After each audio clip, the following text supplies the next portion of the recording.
Fishermen on the Yarmouth Wharf didn't have to deal with a hurricane last year. This year, they're not so lucky. Could be rugged going through here when the storm comes through, so tie it down and strap it down, and if it ain't, it's going to be, it could be blown away. Crews have done what they can to secure power and telecommunications networks, and companies like Bell are promising they'll do better than after last year's Hurricane Fiona, when communication networks lost power and went down. Millions of dollars have gone into new generators. Obviously, those fixed generators create a secondary power supply in event that the primary power supply from Nova Scotia Power is impacted due to the storm.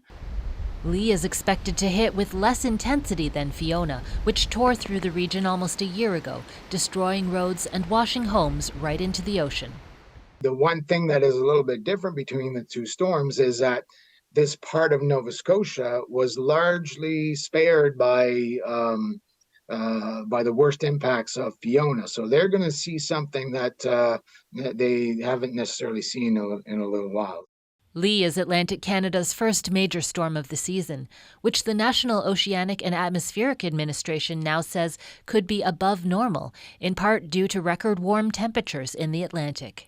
Climate justice! Now!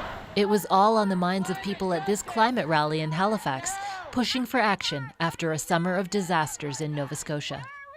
This summer we had wildfires, and then we had these terrible floods, and right now, Hurricane Lee's about to hit. I am feeling anxious. I'm older, so I know I'm not going to have to live through some of the worst of this, but I think I feel concerned. Concern for the future, but first, the pressing need to get through what Lee's about to bring. And Shana, officials have learned some hard lessons about getting warnings out to the public. That's right. In other disasters, there have been questions about how emergency alerts go out, particularly if people don't have cell service. So officials said today that they will be putting alerts out on multiple platforms if necessary. So that's radio, television, as well as cell phones. We also know that firefighters are telling us that they are putting into action some lessons that they have learned as recently as this wildfire season. Ian? Shana Luck reporting from Halifax tonight.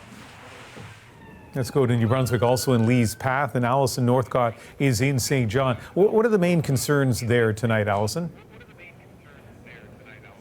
Well, here what they're really watching for is major rainfall and high winds. The winds have been picking up this evening, and officials have been urging people to prepare and not to underestimate the power of this storm. They say that they want people to stay indoors when the storm begins to hit and not to go outside, not to try to go and look at the waves, for example, which could be 4 to 6 meters. There could also be storm surges in some coastal areas. People have been preparing. We did see people stocking up on things like bottled water and food and other supplies for the coming days, tying down things in their yards and securing their boats as well. Have a listen to some of the people we spoke with here in St. John earlier today about some of those preparations.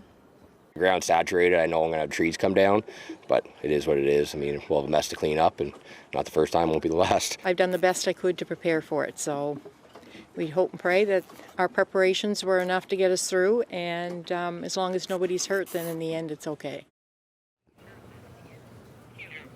So NB Power says that it has crews ready to respond. They are anticipating power outages because as the conditions continue to deteriorate, they said with the risk of those high winds, there could be downed power lines and downed trees.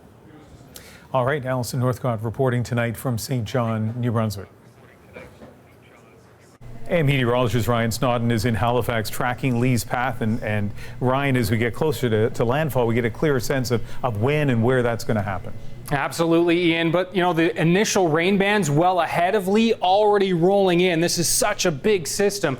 But the landfall looking more and more likely late tomorrow in near Yarmouth County, and likely as a tropical storm transitioning to a post-tropical storm. This thing is still going to pack a punch. You can see the winds in red here. Greatest chance of 90 plus kilometers per hour. in and around the Bay of Fundy, southwestern Nova Scotia, including Halifax, up the coast to Cape Breton. Power outage-worthy winds across the rest of the Maritimes because the trees are still full in leaf. Rainfall, also tracking that. Heaviest rainfall southwestern Nova Scotia and in New Brunswick, 50 to 100 millimeters. This is concerning, Ian, because these areas had historic rainfall this summer. And when it comes to flooding concerns, it goes beyond rainfall. Absolutely. All about the storm surge. Lots of talk about that. The Canadian Hurricane Center most concerned with the area from Shelburne to Liverpool to Halifax and into Guysborough County. This big wall of water, crashing waves of 15 to 20 feet, plus storm surge. It looks like we'll see a storm surge of 1.5 meters above high tide, not only in the morning, but into the afternoon. 2 high tides to keep an eye on tomorrow afternoon. Ian. Great to have you watching this for us. Thanks. Thank you.